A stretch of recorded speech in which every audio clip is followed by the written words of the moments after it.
Plata, Veritran. También agradecemos a las siguientes instituciones su participación con algunos de los videos que se proyectaron al inicio de esta sesión. Afirme, Bancoppel, Bancaol, Banregio, Bolsa Mexicana de Valores e Inbursa.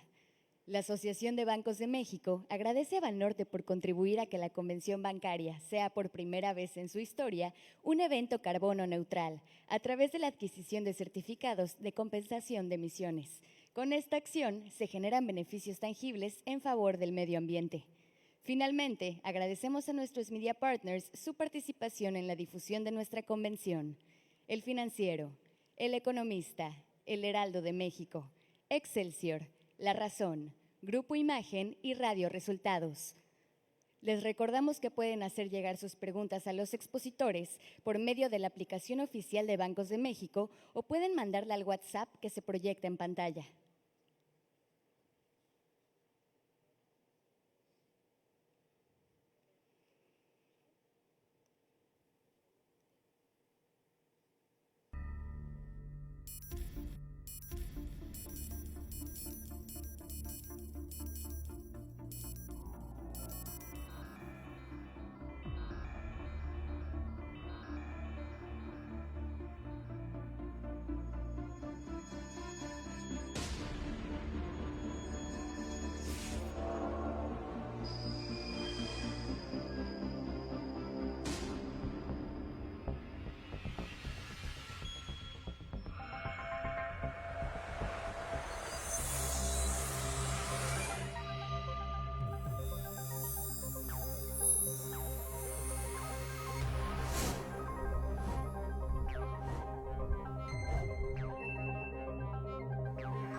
Frente al cambio y la transformación, la banca siempre está un paso adelante. En innovación, tecnología, sustentabilidad y ciberseguridad. Hoy formamos parte de una nueva realidad. Una realidad de cambios en la cual la banca dio un gran paso al entrar a una nueva era, la era digital, para brindar la respuesta adecuada e inteligente a las necesidades financieras de la sociedad, permitiendo el acceso de todos los servicios financieros a millones de mexicanos. Una banca incluyente a la altura de una gran transformación. Nuestros clientes pueden ser grandes o pequeños. Para nosotros, sus metas siempre serán lo más importante, porque somos parte de los sueños de todos los mexicanos.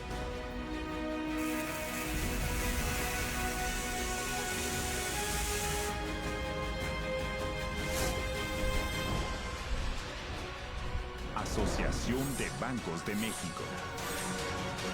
Prosperidad para todos en la era digital.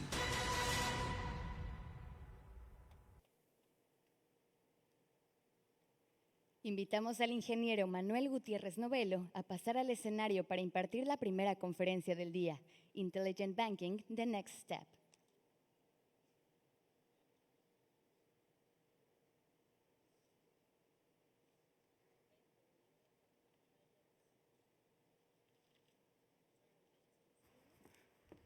Muy buenos días a todos, ¿cómo están? ¿Qué tal? Qué bien, muy tempranero. Muchísimas gracias por estar aquí el día de hoy. Vamos a esperar a que empiece el video. El día de hoy estoy aquí para hablar acerca de Intelligent Banking, la banca inteligente. No cabe duda que estamos viviendo un mundo de transformación digital. México completo está transformándose, México completo está empezando a cambiar, a adoptar sistemas, plataformas, IoT, todo esto genera datos, genera información, estamos sistematizando todo lo que podemos sistematizar. Cuando hablamos de todos estos datos, se están generando millones de datos por segundo. Toda esta información, ¿cómo la podemos capitalizar? ¿Cómo podemos obtener información? ¿Cómo podemos encontrar la aguja en el pajar de todo esto? De eso voy a hablar hoy. Mi historia es de innovación. Hubo muchas cosas que hice en el pasado y ahorita les voy a contar qué hice. Hice tercera dimensión y realidad virtual. Empecé a patentar muchas cosas aquí en México. Soy mexicano, estudié aquí en México. Y empecé a patentar cosas en el 99 de realidad virtual y de tercera dimensión. que posteriormente se convirtieron en los estándares. Empecé a hacer patentes, acabé con 95 patentes emitidas en todo el mundo y también tuve la oportunidad de mandar mi información a la ISO, así como la ISO 9000, tener un estándar para tercera dimensión y realidad virtual, se llama ISO 1449610. En esa etapa de innovación me tuve que enfrentar a muchos temas de resolución, de hardware, de software, la creación, la plataforma, la arquitectura. No era fácil, fue muy complicado. Y quizás lo más interesante fue poner de acuerdo a la industria. Todos queríamos algo nuevo, todos querían algo diferente, pero nadie sabía cómo hacerlo. Y nadie sabía por qué camino hacerlo o cómo implementarlo. Tuve que empezar todo un proceso de estandarización, hacer una divulgación de los diferentes procesos y proyectos que teníamos y empezar a alinear a la industria y decirle a los que generaban contenido cómo se podía comprimir el contenido para hacer realidad virtual y tercera dimensión. Y a los que generaban hardware, cómo tenían que decodificar el contenido para poder hacer todo esto. Fue complicadísimo, porque mientras unos tenían un interés, otros tenían otro. Cuando nos dimos cuenta que lo conveniente era estandarizar por el bien de la industria, fue cuando nos dimos cuenta que si hacíamos todos lo mismo, en la misma dirección, todos nos veríamos beneficiados. Fue interesante ese proceso de estandarización. Y lo comento porque los retos que presenta el alinear todos estos datos de los cuales yo hablaba de datos financieros, el alinearlos, el analizarlos, el obtenerlos, el capitalizarlos, requiere que todos nos pongamos de acuerdo. Todo lo que hice resultó en la adopción de la tecnología para el Blu-ray.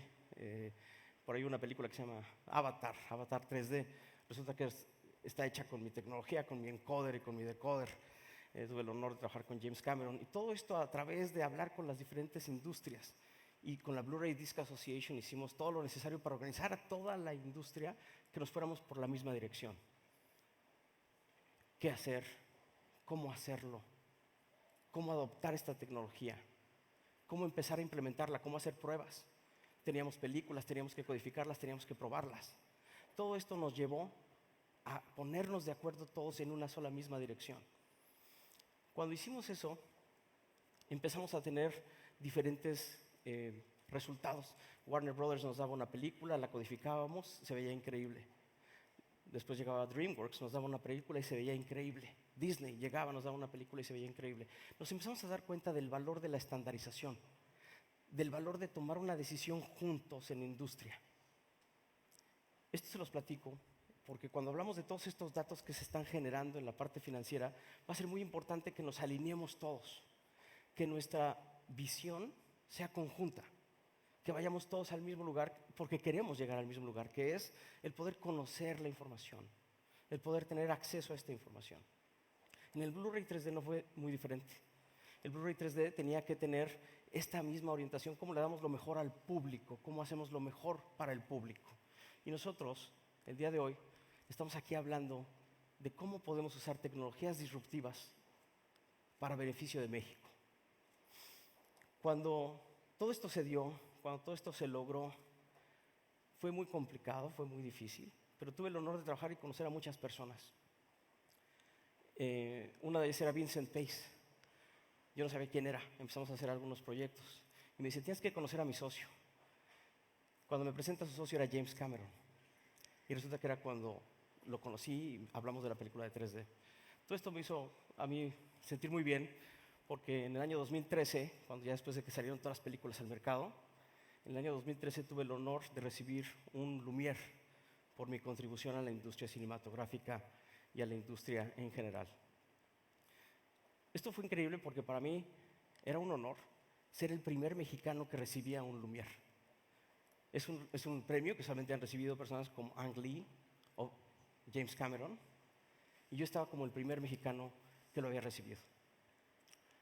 Cuando veo todo esto, ya en el 2013 con el Lumière en la mano y grité ¡Viva México!, me di cuenta que yo tenía que hacer algo por México, que sentía la capacidad de poder hacer algo por México con todo lo que había aprendido de trabajar con la NASA, con Lockheed Martin, con Northrop Grumman, con Raytheon, y que todo lo que yo había aprendido y lo que había hecho lo podía utilizar. En particular, hubo un proyecto, el de See and Avoid. Este proyecto fue algo que hice con Northrop Grumman. El proyecto de Northrop Grumman consistía en habilitar un avión para que pudiera volar solo. Pero lo que hacían era, originalmente usaban mis cámaras, se ponían mis visores, transmitían la información y manejaban el avión de un lado a otro desde Fort Lauderdale, Florida. Y el avión estaba en otro lado completamente diferente y era de supervisión de vuelo bajo. No eran los drones que conocemos el día de hoy de 4 hélices, no, eran aviones equipados, mini aviones. El reto era el siguiente: mientras ellos estaban utilizando mi tecnología para ver, lo hacían a través de microondas. Se iba la señal, como cuando se va el DirecTV o el Sky, y no podían ver lo que hacía el avión, entonces el avión podía chocar porque era supervisión de vuelo bajo. Me llaman Northrop Grumman y me dicen, ¿cómo le podemos hacer? Y dije, hagamos una red de inteligencia artificial que pueda observar lo que ven las cámaras como nosotros las vemos, izquierdo y derecho, y que podamos percibir la profundidad y saber qué tan lejos o qué tan cerca está alguien, qué tan lejos o tan cerca está la antena, el edificio, la montaña. Y con eso generamos un videojuego en tiempo real y podemos hacer que el avión tome la decisión de por dónde sí y por dónde no, por dónde hay una posibilidad de colisión y por dónde no. Y todo esto requirió integrar una serie de procesadores en paralelo, GPUs de Tesla, de Nvidia, que estaban procesando la información en tiempo real de todas estas cámaras, de todos los sensores, de todos los radares que trae el avión. Cuando lo implementamos, cuando vimos que podíamos tener todas estas variables y generar un videojuego en función de lo que veía el avión y tomar sus propias decisiones, le mandamos la información al subsistema de navegación y le decíamos, ¿sabes qué? Si sigues en esta dirección por lo que veo, por lo que puedo predecir en función de dónde estoy y a dónde voy y lo que veo, vas a chocar. Entonces, haz una maniobra de evasión, 3 grados hacia la izquierda y 10 a la derecha. Le llamé Cyanovoid. Esa máquina de inteligencia artificial se convirtió en algo muy poderoso. Me di cuenta que si podía controlar un avión, era altamente probable que pudiera controlar cualquier cosa. Un país podía tener el control y la predicción de datos de una empresa. Podía ayudar a una persona a tomar mejores decisiones en lo que fuera, en inventarios, rotaciones, en un país, en presupuesto. Era tan poderosa que tenía que ya lanzarla al mundo y le puse el nombre de Eileen, la bauticé con el nombre de Eileen, que quiere decir Artificial Intelligence Logical Electronic Emulation Neural Network, o red neural de emulación electrónica lógica de inteligencia artificial, en inglés al revés. Cuando la hice fue porque en el 2008 hubo un gran impacto financiero y económico. En ese impacto quebró Grecia, quebró Detroit. Y yo preocupado porque los griegos estaban en quiebra. Yo decía, pero sí, ¿cómo? Si de ahí salió la filosofía, las matemáticas, la trigonometría, de ahí salió la medicina. ¿Cómo es posible que los griegos se hayan quebrado? No puede ser. Alguien tenía que protegerlos como patrimonio de la humanidad. Pero me di cuenta que el problema no eran los griegos de antes, el problema lo habían causado los griegos de hoy. Que de alguna manera habían tomado decisiones que, si bien no eran las mejores decisiones porque habían llevado a la quiebra o habían llegado a la quiebra, eran decisiones que, o por falta de elementos, o por no poder analizar toda la información, o por no predecir y ver a futuro lo que podía pasar, o por corrupción, o por desvío de fondos, o por lo que fuera, la decisión no había sido la mejor. Entonces, cuando yo veo ese caso en Grecia, decido ponerle el nombre de Eileen y dije, ¿cómo puedo poner todo este poder de procesamiento de inteligencia artificial para tomar mejores decisiones como humanos? La tecnología es sumamente capaz para tomar y analizar decisiones que humanamente resulta imposible. Hablemos de datos. Ahorita vamos a hablar al paso siguiente de datos. Pero la capacidad de poder analizar toda esta información en tiempo real para controlar un avión, dije, si puedo controlar el avión, posiblemente así como veo lo que hay, veo dónde estoy, veo lo que ha pasado, veo hacia dónde me dirijo, que es predecir, pues es altamente probable que pueda tomar todos los datos de un país, dame el censo, dame la información del SAT, dame la información de bancos, dame la información de... dame todo, y puedo prevenir hacia dónde vamos. Ayer se hizo un comentario interesante por el secretario, y cuando nosotros hablamos de la situación del mundo en general, estamos dando cuenta que tenemos que tomar mejores decisiones. Y cuando tenemos que decidir hacia dónde va todo con esta revolución industrial, hacia dónde vamos a dirigir nuestros esfuerzos en esta revolución industrial digital, para lo que sea, para prevenir el coronavirus, para detener el spread del virus, para que no sea una pandemia, para poder tomar decisiones dónde invertir, cuánto invertir, a quién prestarle, a quién no, quién me debe, por qué me debe, quién es, todo el perfil. Entonces, toda esta información dentro de esta evolución tecnológica, de esta revolución industrial que estamos viviendo, necesitamos poder analizarla. A lo largo del tiempo, la máquina que les comentaba de inteligencia artificial empezó a evolucionar, empezó a crecer y empezó a tomar capacidades interesantes.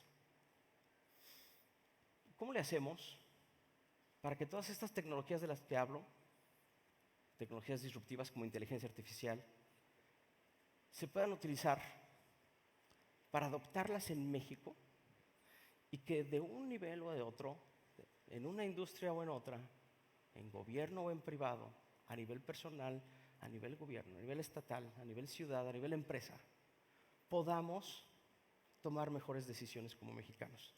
Creo que ya llegó el momento en que nos apoyemos de las tecnologías. Creo que ya estamos en el momento en el que la tecnología debería empezar a trabajar para nosotros. Creo que ya llegó el momento en el que todas estas datos que se generan, que toda esta información que tenemos a la mano, que todas estas tecnologías que ya están disponibles y que están empezando a estar más disponibles a la mano de cada quien, nos sirvan como mexicanos a nivel empresa, por ejemplo. ¿Qué puntos de reorden? ¿Quién es mi mejor cliente? ¿Quiénes son mis mejores proveedores? ¿Cuál es mi peor producto? ¿Cuál es mi producto ganador, mi producto perdedor? ¿Cuál es el inventario mínimo que tengo que tener en la sucursal de Tepatitlán? Toda esta información es relevante, pero tenemos tantos datos generándose tanto tiempo en todo el momento que a veces este data lake es muy difícil de analizar. Y nos tenemos que sentar a ver, es un mundo de información. Más pasamos tiempo tratando de depurar la información y de ver que todo esté bien, que en realmente sacar la estrategia de la información, la esencia de la información para que todo esté bien. Sin embargo, yo creo que la adopción de las tecnologías es lo que nos va a permitir cambiar como país. Va a ser lo que nos catapulte para tomar mejores decisiones. Si lo hacemos a nivel personal y tomamos mejores decisiones, lo hacemos a nivel familiar y tomamos mejores decisiones. ¿Cuánto puedo gastar? ¿Cuánto no puedo gastar? ¿Cuál es mi presupuesto familiar? ¿Cuánto me puedo responsabilizar de comprar o no comprar, para pedir un préstamo o no, de un coche o de una casa? Y ahí es donde entra el concepto de la banca inteligente, Intelligent Banking, utilizando Artificial Intelligence. Y de eso les voy a hablar en los próximos minutos. Artificial Intelligence es una herramienta muy poderosa, cada vez la van a estar escuchando más. Cuando yo empecé a hacer todo esto en el año 2009, pues nadie hablaba de inteligencia artificial, 2007, 2008. Y sin embargo ya estamos haciendo redes neurales para controlar aviones. Ya llegó el momento. Ya llegó el momento de que todos los datos que estamos generando desde los diferentes dispositivos, desde diferentes lugares del mundo, en este entorno y contexto global, donde los datos están, en este instante, en este segundo, en este minuto, ya están en tiempo real, sin delay. Y llegó el momento que utilicemos todas estas tecnologías para mejores decisiones de la banca. Nos lleva a muchos retos, los vamos a ver, vamos a platicar de ellos, pero nos hablamos de robo de identidad, fraude, hablamos de lavado de dinero, hablamos de corrupción, hablamos de diferentes temas como biométricos, que son importantísimos para blindar la banca mexicana. Es importantísimo que adoptemos todas estas tecnologías de una o de otra manera para empezar a tener mejores sistemas de seguridad y de decisión. Ya la banca digital es lo que pasó. Lo que sigue es la banca inteligente. Ya tenemos todos esos datos allá adentro. Ya los hemos venido digitalizando, los hemos venido estandarizando, hemos venido alineando diferentes bancos e industrias, podemos interactuar, hablarnos. Llegó el momento ya de que usemos estas herramientas para tomar las decisiones en la banca en forma inteligente. En el caso de biométricos, por ejemplo, ¿no? Todos, nuestra huella digital es única. Cuando nosotros pasamos el lector por un gimnasio con la huella digital, lo que está pasando no es que estamos viendo la huella digital como una fotografía, no. Se están extrayendo vectores que representan los puntos de inflexión de cada una de las líneas de la huella digital, desde el centro hasta el exterior, el número de líneas que hay, cuántas curvas, qué pendiente tienen. Todo esto se vectoriza. Lo mismo sucede con el iris. Lo mismo sucede con la voz. Se hacen unas transformadas discretas de cosenos y transformadas de Fourier que analizan mi voz para ver cuáles son las características que determinan cada uno de los componentes que generan mi voz en esta superposición de audio. Y es única. Es como Shazam. ¿Sí han usado Shazam, no? Sí. Es como Shazam. Cuando tú lo apuntas a una canción, sabe qué canciones tú dices, ¿cómo lo hizo? Pues está abstrayendo la información esencial de la huella digital de la canción y la compara contra una base de datos, pero no compara el audio. Se tardaría años en comparar el audio. Lo que hace es comparar estos vectores, estos coeficientes. Matemáticamente hablando es súper complejo. Estamos hablando de transformadas, estamos hablando de transformaciones de Eigen, estamos hablando de sigmoides. Y todo esto se mete en redes neurales para poder procesar la información. Y eso es lo que tengo que hacer para hacer lo de los aviones. Entonces, ¿qué sucede cuando, así como reconocía el avión lo que estaba, reconoce quién es, reconoce el ojo y dice, mira, creo que es Manuel, con la huella digital, mira, es altamente probable que sea Manuel. A ver, Manuel, dime algo. Buenos días. Sí, es Manuel, me está diciendo buenos días. Sus coeficientes extraídos de su voz me dicen que sí es Manuel, sí es Manuel. Y después me ve la cara. Y saca también los vectores de proporción entre mis dos ojos, mi nariz, mi boca, la comisura, los oídos, la frente, las cejas. Y dice, 100% seguro que sí es Manuel. Acabamos con el robo de identidad. Ahí no hay forma alguna de que una persona pueda suplantar a otra. Si tenemos esta información en una base de datos como lo tiene Estados Unidos, cuando pones las huellas, cuando tomas la foto, ya está ahí. Así validan ellos, así checan ellos. Si tuviéramos esta información para saber cuando damos un préstamo o no, para saber si la persona es quien dice ser, estaremos previniendo el robo de identidad, que es uno de los más grandes problemas, o uno de los grandes problemas que enfrentamos cuando prestamos, cuando otorgamos un crédito, una hipoteca, un préstamo de automóvil. Estandarizar todo esto es muy importante. Por eso hablé de los estándares del Blu-ray. Porque si no estandarizamos esta información, vamos a acabar con una serie de datos heterogéneos. ¿Y qué sucede, por ejemplo, con el lavado de dinero? También esto es muy importante detectar estos patrones de lavado de dinero. Cuando una persona está recibiendo un depósito que no es de él, por una cantidad que nunca en su vida se hubiera podido imaginar. O cuando abren una cuenta con robo de identidad y después toman este dinero para lavarlo y lo abren 3 cuentas, 4 cuentas, 5 cuentas con robos de identidad para poder lavar el dinero, y mientras investigan si era o no era el que dijo que era, porque no teníamos estos datos, ya fue muy tarde.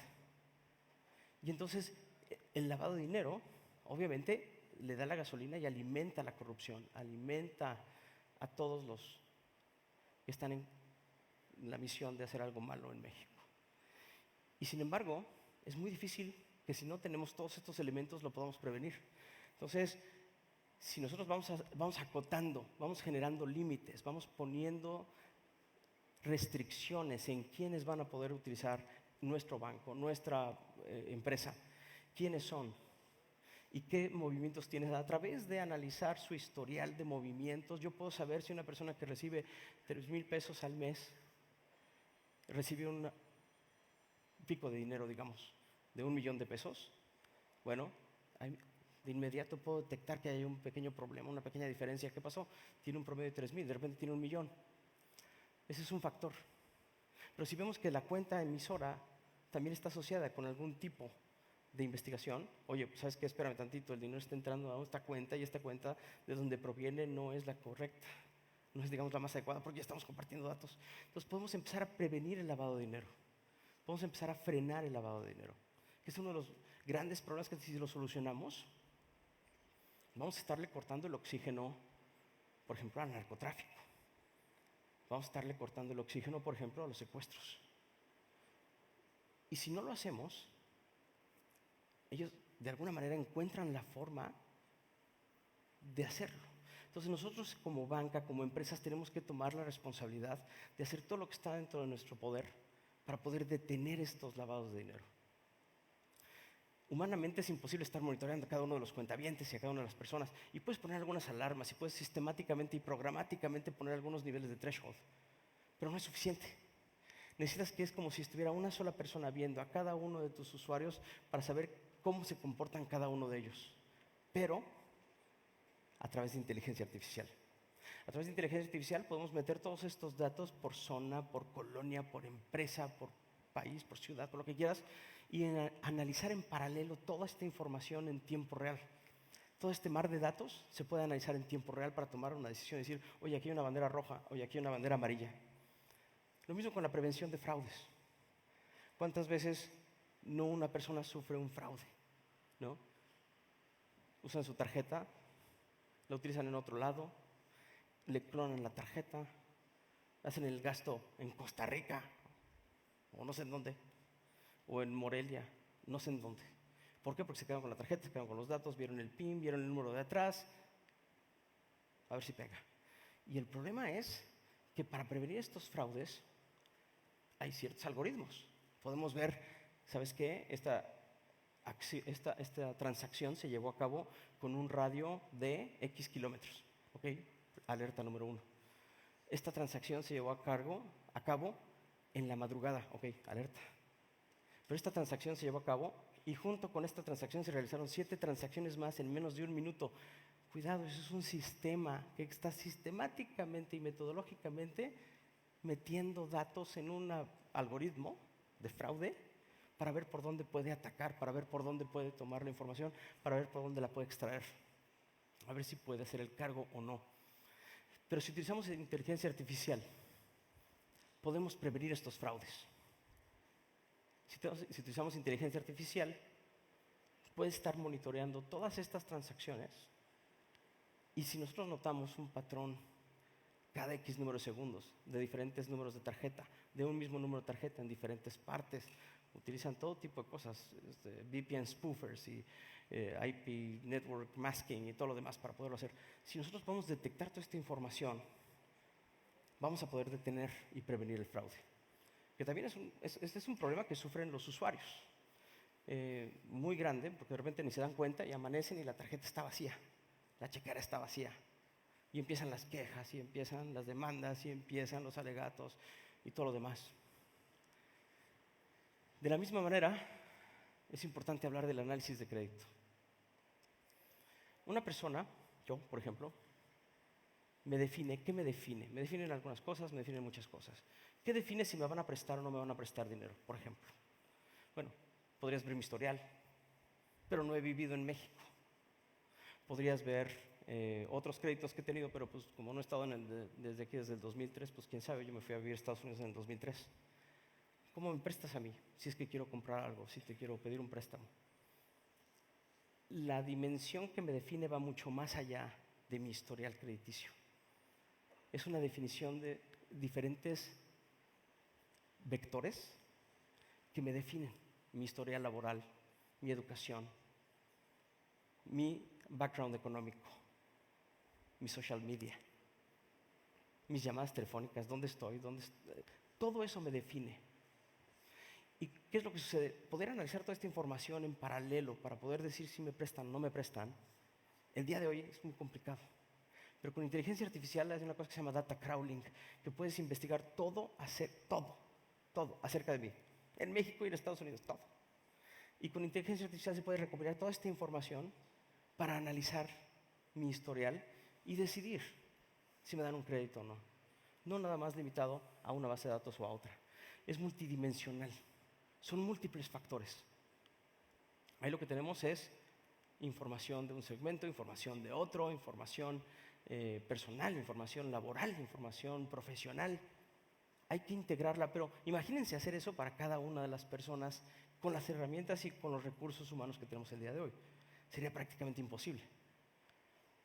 Pero ahí está el poder de inteligencia artificial. La inteligencia artificial tiene la capacidad de procesar toda esta información. Y eso nos lleva también al usuario móvil, el tema del usuario móvil. En mi teléfono puedo hacer transferencias de Estados Unidos, México, Europa, veo mis saldos, hago mis pagos, mi online banking. Pero esto representa un riesgo de seguridad enorme, enorme. Aquí está mi vida, aquí traigo todo en mi teléfono. Con mi cara puedo hacer las transferencias. Con mi voz en Wells Fargo puedo autorizar una transferencia internacional de más de no sé cuántos dólares. La seguridad que representa el tener o no tener mi teléfono para mí, en mi control, en mi poder, es muy importante. Y como ahora estamos utilizando toda esta información en cualquier parte del mundo, no importa si estás en la isla, mientras tengas Wi-Fi, puedes hacer la transferencia. Es muy importante que todo esto esté bloqueado, todo esto esté asegurado, que todo esto esté, no bloqueado, perdón, asegurado. Que todo esto esté blindado contra cualquier tipo de robo, de fraude, robo de identidad, que no intervengan mis datos, que no hagan un phishing cuando estoy interactuando desde mi casa, que la red que estoy utilizando de Wi-Fi no esté haciendo un spoofer para ver qué estoy escribiendo y qué no estoy escribiendo, y qué puse en mi página web y qué no, y qué datos le mandé a la aplicación o qué datos no. Entonces ahí entramos en la parte del usuario móvil que requiere especial atención, porque ya no es ir al banco y conocer a la persona y verlo físicamente. Se puede en Estados Unidos ya, hoy en muchos lados, puedes abrir una cuenta de banco sin ir a la sucursal. Desde aquí me meto en línea, abro mi cuenta, doy mis datos, tomo una foto, sonrío y ya tengo mi cuenta de banco. $10,000, padrísimo. Eso es un riesgo mientras no tengamos blindada la banca. El usuario móvil prevalece y las prácticas de seguridad son esenciales. Ya en la siguiente conferencia se hablará de cybersecurity. En el tema de los datos, cómo viajan los datos, cómo se interceptan los datos, cómo se encriptan los passwords, si vamos a utilizar blockchain o no para guardar la información, si vamos a permitir o no que entren desde algún puerto a nuestros sistemas de seguridad o nuestros sistemas de datos, es sumamente importante. Y estar monitoreando todo esto, sí hay firewalls, sí hay diferentes empresas, sí hay diferentes opciones, pero no son 100% eficaces. Entonces necesitamos ir más allá para blindar la banca mexicana. Tengo entendido que en meses pasados hubo por ahí un tema muy grave de uso de los SPAYs, creo, para hacer una serie de fraudes a través de meterse por un backdoor con una información que supuestamente nadie tenía, pero si la tenían, entonces se conectaban y entraban. Y la cybersecurity no lo pudo detectar como tal. Entonces, aquí nos enfrentamos a riesgos de ir más allá, de prevenir. Y cuando yo hablaba de que el avión podía ver lo que veía hacia adelante y tomar una decisión, igual nosotros tenemos que hacer lo mismo con inteligencia artificial el día de hoy y hablar de cybersecurity y ver qué es lo que sigue y hacia dónde va y qué intenciones tiene una persona o una transacción, hacia dónde va, qué es lo que está haciendo, predecirlo y detenerlo o evadirlo. Evadir esa colisión con el fraude, evadir esa colisión con la extracción de datos. No quiero que me roben mis passwords, no quiero que me roben mi username, no quiero que me roben mis accesos, pero está todo en mi teléfono, me roban mi teléfono, adiós, ya perdí. Todo esto requiere concientizar al usuario sobre el nivel de seguridad que tiene que poner a sus dispositivos móviles, sobre las normas de seguridad que debe decir, no, cookies, no guardes mis datos, no guardes mi password, no quiero que me recuerdes nunca. Todo eso hay que hacer. Y vamos a servicio a clientes. Siempre tendremos solicitudes, peticiones, dudas. Siempre tendremos una serie de peticiones por parte del cliente que se tienen que administrar. Tenemos call centers, tenemos bots, tenemos toda esta información disponible en una plataforma, en una infraestructura. ¿Cómo podemos utilizar Artificial Intelligence para esto? Bueno, interesantísimo. Muchos estamos frustrados cuando hablamos por teléfono y nos contesta una grabadora. ¿Quién está frustrado por eso? Yo estoy frustrado por esa parte. O sea, hablas por teléfono y todo, no te entienden. En Estados Unidos sobre todo, please give me your card number. It's 3, 4, did you say 7, 6? No, 3, 4, no sé qué. O sea, operator, please, representative. Trataron de utilizar algo, una plataforma, que no daba un buen servicio. Pero el servicio a clientes es esencial. ¿Cómo le podemos hacer para hacer más inteligente este servicio a clientes? ¿Qué necesitas? ¿En qué te puedo ayudar? Verbalmente. Que me entienda. Que el bot me responda. Que el bot sepa y entienda y me dé opciones y me dé soluciones. No que me dé problemas, no que me dé dolores de cabeza. Lo que yo quiero es casi una atención tan personal, que ahorita vamos a hablar del tema personal, pero en el servicio al cliente siempre va a existir y siempre tenemos que tener todas las mejores herramientas y pues, cuando te llamas por teléfono, quién eres, cómo te llamas, en qué te puedo ayudar, ya tienes toda la información en la pantalla. Sí, el data center, en este caso el customer service backend, ¿no? Ya lo tienes listo, sí. Pero yo necesito tener la información disponible en cualquier hora, en cualquier momento. Y necesito que se resuelva mi problema. Yo soy un usuario y tenemos millones de usuarios. ¿Cómo resolver y atender a todos estos? Bueno, pues podemos utilizar inteligencia artificial y que les recomiende soluciones, que vea sus transacciones, que vea, oye, veo que tienes una transacción en tal día, en tal fecha, ¿eres tú, no eres tú? Antes de que yo llame por teléfono. ¿Cómo puedo asistir a mi cliente para ofrecerle créditos cuando sé que me ha pagado bien? ¿Cómo le puedo ofrecer hipotecas, un automóvil cuando sé que no ha comprado uno? Una casa cuando sé que no ha comprado una. O un electrodoméstico. Todo esto junto, todo esto se convierte en la banca inteligente. Todos estos factores integrados nos van a permitir tener en México una banca más inteligente. Una banca que nos permita tomar decisiones. Una banca que todos estos datos de los que acabo de hablar, desde servicio al cliente, móvil, usuario, las bases de datos, todo lo que está generando el crédito, el historial, los biométricos, todo esto debe estar integrado y estandarizado para que juntos podamos tomar la mejor decisión. Compartiendo los datos, que es el término de Open Banking, algunos ya lo dominan muy bien, Open Banking, necesitamos tener la capacidad de poder compartir esta información. Ahí están esos datos. Pero lo importante de los datos no son los datos. Lo importante de los datos, es la redundancia, son los datos de los datos, la metadata. Podemos tener un pajar de datos. ¿Dónde está la aguja? ¿Cómo la encontramos? Es a través de inteligencia artificial que con toda esta información integrada y accesible para todos, podemos tomar la mejor decisión y decir, oye, de todos los data lakes que tengo aquí, puedo resumir que los hombres de 42 años que piden un préstamo para compra de electrodomésticos en Veracruz, que no tienen cosigner, que no tienen fiador y que no tienen obligado solidario, y que piden el préstamo a un mes, son los que peor te quedan al momento de pagar. Innegable. Todo esto me puede dar a mí información adicional para poder saber a quién sí le presto y a quién no. De esta manera podremos buscar el bienestar para los mexicanos. Les podemos prestar mejor, les podemos prestar más a quien pueda pagarlo y que sepamos que tiene el compromiso y se siente, obviamente, con el compromiso real de pagar su préstamo y su crédito. Y esto generará bienestar para los mexicanos. Obviamente le vamos a prestar a quien le podemos prestar y a quien le queremos prestar y a quien sabemos que nos va a quedar bien. Pero si ya una persona hizo fraude, si ya una persona robó identidad, si ya una cuenta está asociada con algo turbio, ¿por qué hacerlo? Pero si nosotros empezamos a cortar el narcotráfico, a cortar la corrupción, a cortar la criminalidad y empezamos a tomar mejores decisiones para darnos estos créditos, tendremos mejores decisiones. Cuando vemos todos estos retos enfrente, hablamos de ver un punto en el futuro en México. Un punto en el futuro en México donde podemos evitar todos estos fraudes, donde podemos evitar todos estos lavados de dinero. Esto nos permitirá blindar la banca de México. ¿Y qué sucede? No hay muchos países blindando su banca.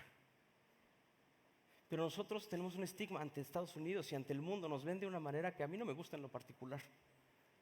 Si nosotros empezamos a tomar acciones en México para hacer que todo esto se frene, todo este posible lavado de dinero, toda esta corrupción se frene, este robo de identidad se frene, estaremos efectivamente blindando la banca con tecnologías disruptivas como inteligencia artificial. Estaremos protegiendo a nuestros mexicanos, los recursos de nuestros mexicanos, los recursos de los bancos, las inversiones serán más inteligentes, los recursos serán mejor administrados. Y hablo que se puede utilizar la misma filosofía para controlar un país, para asignar el presupuesto, para ver dónde necesito una escuela, para ver dónde necesito dar permisos de construcción de una nueva industria o no, dónde hacen falta empleos y dónde no, dónde hacen falta oportunidades o pavimentar. Todo esto puede darnos datos concisos de cómo mejorar México, cómo hacer que la banca inteligente se encargue de administrar los recursos de la mejor manera para bienestar de los mexicanos. Si nosotros todos nos ponemos de acuerdo y tomamos una dirección en la cual podamos empezar a blindar a México, México empezará a cambiar. Le cortamos el oxígeno a la corrupción, a la delincuencia, y empezamos a negociar, y empezamos a tener más cosas, y empezamos a tener el dinero donde sí y no donde no, pero con decisiones inteligentes, con los datos, terabytes y terabytes y terabytes de datos analizados en tiempo real. Nuestra apuesta es que si hacemos esto en México, poco a poco iremos cambiando. Tenemos varias iniciativas. Y nosotros creemos que Digital Banking ya pasó, que el siguiente paso es el Intelligent Banking. Ya pasamos la etapa de digitalización, ya pasamos la etapa de control de datos, ya pasamos incluso la etapa de data mining, ya pasamos el Big Data. Eso ya lo pasamos. Lo que sigue el día de hoy es hacer nuestros bancos inteligentes, es hacer que todos estos datos y toda esta tecnología nos permitan tomar mejores decisiones, que la tecnología trabaje para nosotros. Ya llegó el momento, y a mí me cuesta mucho trabajo entender por qué la tecnología no se ha utilizado para beneficio del ser humano. Pareciéramos que somos como más trabajando para la tecnología que en realidad aprovechando la tecnología. De esta manera, pues podemos hablar de muchos action items y muchas cosas, ¿no? Cómo estandarizo mis datos, cómo blindo mi data center, dónde lo voy a proteger, qué reglas de seguridad y cybersecurity debo tomar, cómo puedo interfacear, qué máquinas de inteligencia artificial puedo utilizar, cómo puedo extraer los datos de mi data lake, cómo puedo predecir patrones, no nada más analizar lo que hay con Big Data y Data Mining, sino cómo puedo tomar decisiones a futuro que sean lo mejor para mi empresa, para mi banco, para mi gobierno, para mi ciudad, para mi persona. Muchísimas gracias a todos.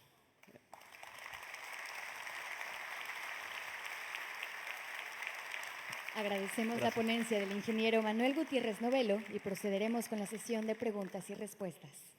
Gracias. Muy bien. Vamos a ver aquí una de las preguntas. Dice, ¿se puede utilizar la inteligencia artificial para predecir o incluso detener la caída de mercados financieros y poner un piso en un entorno de alta volatilidad como el actual? Ok, muy buena pregunta. Cuando nosotros hablamos de la situación actual, estamos hablando de muchísimos factores que todos suman para que los mercados se comporten de una manera o de otra. Lo que parece estar como datos pulverizados, segmentados, fragmentados allá afuera, en realidad pueden mostrar correlaciones y relaciones importantes. Les voy a dar un ejemplo. Red Bull. Las acciones de Red Bull o el valor de Red Bull. ¿Qué tiene que ver la relación del valor de las acciones o de la empresa Red Bull con la empresa Tesla de vehículos eléctricos autónomos, que son robots con ruedas con inteligencia artificial? ¿Qué tiene que ver Tesla con Red Bull? ¿Cómo afecta a Tesla, lo que haga Tesla, lo que diga Tesla? Yo no lo sabía, me lo dijo Aileen. ¿Qué tiene que ver lo que haga Tesla con Red Bull? Bueno, pues resulta que el 80% de los camioneros y traileros de Estados Unidos toman Red Bull en la carretera. Y Tesla acaba de anunciar que va a sacar la nueva camioneta, el nuevo tráiler, un tráiler eléctrico, autónomo. En el momento en el que ese tráiler, que es un 18-wheeler, un tracto, camión de 18 ruedas, pero eléctrico, autónomo, se encuentra en peligro el puesto de trabajo de chofer de camión. Si eso sucede, va a haber menos conductores de camión. Si hay menos conductores de camión, Red Bull va a vender menos. Datos que parecieran estar completamente desligados, completamente independientes, completamente separados, que humanamente resulta hasta difícil contactar o coordinar o correlacionar si no tienes los datos de una máquina de inteligencia artificial como Aileen, por ejemplo. Es muy difícil. Entonces, cuando hablamos ayer se tocaba el tema muy interesante acerca de cómo se han querido simular diferentes escenarios y por alguna o por otra razón no podemos llegar a la conclusión adecuada. nos quedamos cortos o no funcionan o no quedan, por más predicciones que hagamos. Bueno, lo que sucede es que las predicciones que se hacen son regresiones lineales, estandarizadas con análisis de Monte Carlo, con Bayesian trees, normales, entre comillas normales. Pero no contemplan todas las variables. Estamos hablando de un sistema multivariable, sí el coronavirus, sí la importación, sí el freno de la producción y la manufactura en China, sí los vuelos a Europa, sí la producción en México, sí la importación, sí la exportación. Si todos estos factores se toman en cuenta en un sistema multivariable, podemos meterlos a una red neural y esta red neural tiene la capacidad de analizar todos estos patrones correlacionados y decir, a ver, así como les acabo de decir lo de Tesla con el camión y el Red Bull, tienen la capacidad de decirnos, oye, en base a todos estos factores es altamente probable dos cosas. Número uno, por ejemplo, que la manufactura en México se dispare hacia arriba. Tendríamos hasta una oportunidad de manufacturar en México en vez de en China. Número uno. Número dos, cuando hablamos de todos estos factores del coronavirus, definitivamente podemos utilizar inteligencia artificial, por ejemplo, para detener el coronavirus, para ver cómo detener el spread a través de un lockdown de diferentes zonas y regiones antes de que suceda, brindar los aeropuertos, ver dónde está la mayor parte de transacciones de posible riesgo y detenerlo. Entonces, si nosotros tenemos todos los datos, con los datos adecuados, sí podemos tomar la decisión adecuada. Vamos a ver. ¿Existen riesgos y daños de una magnitud inimaginable cuando toda la información analizada por inteligencia artificial es mal utilizada o en beneficio de unos cuantos? ¿Dónde queda la privacidad de los ciudadanos? Muy bien. La privacidad es esencial. Todos los datos que se vayan a utilizar para analizar tienen que ser completamente anonimizados. En el momento en el que no sean anonimizados, corremos un riesgo. Corremos incluso el riesgo de que si esos datos son robados, la gente va a saber todo de esa persona. Tienen que estar encriptados, de ahí el valor de blockchain, de ahí la esencialidad de encriptar los datos, de ahí que sean anonimizados. Si los vamos a compartir, que sea a través del número de sujeto, que cierta información quede blindada, pero que nos permita tomar mejores decisiones. Y tendrá que ser opcional. Open Banking, que incluye el hecho de compartir datos de los usuarios, en ese caso debe ser opcional. Oye, ¿quieres pertenecer a esto? ¿Quieres que tu vida digital esté disponible para diferentes personas o no? No, no quiero. Ok, opt-out. Te sales, deseas que no. Entonces, es muy importante que la información quede en privado. Y luego, después dice aquí, ¿se puede utilizar la inteligencia artificial para predecir o incluso detener? Ah, no, perdón. ¿Existen riesgos? Ah, no, ya lo contesté, sí. Muy bien. Bueno, pues con la responsabilidad adecuada tenemos que tomar las decisiones de tal manera que nuestros bancos estén blindados con datos anonimizados, protegidos e encriptados en blockchain y que toda esta información se pueda compartir para tomar mejores decisiones, más no para mal uso. Y no hay nada de malo tampoco realmente en analizar esta información para ofrecerle a nuestros clientes un mejor producto, un mejor servicio, un portafolio de productos. Eso no tiene nada de malo si nosotros somos los que estamos, digamos, en los datos. Tú cuando firmas algún acuerdo de entrada de datos, tú permites que se utilice para efectos mercadotécnicos, la ley de protección de datos te permite que tú selecciones si quieres para efectos mercadotécnicos, estadísticos, analíticos, todo esto. Entonces puedes incluso optar por salida, ¿no? Entonces tenemos que ser muy responsables con la información y bueno, pues los invito a que evaluemos la posibilidad de integrar inteligencia artificial y tecnologías disruptivas en todos nuestros procesos. Muchísimas gracias a todos. Gracias. Hasta luego. Gracias. Muchas gracias por su intervención, ingeniero. Les recordamos que pueden hacer llegar sus preguntas al WhatsApp que aparecía en pantalla. Now we're pleased to welcome Mr. Michael Chertoff, former United States Secretary of Homeland Security, and his conference, Cybersecurity, a Business Differentiator. Damos la bienvenida a Michael Chertoff, exsecretario de Seguridad Nacional de los Estados Unidos de América.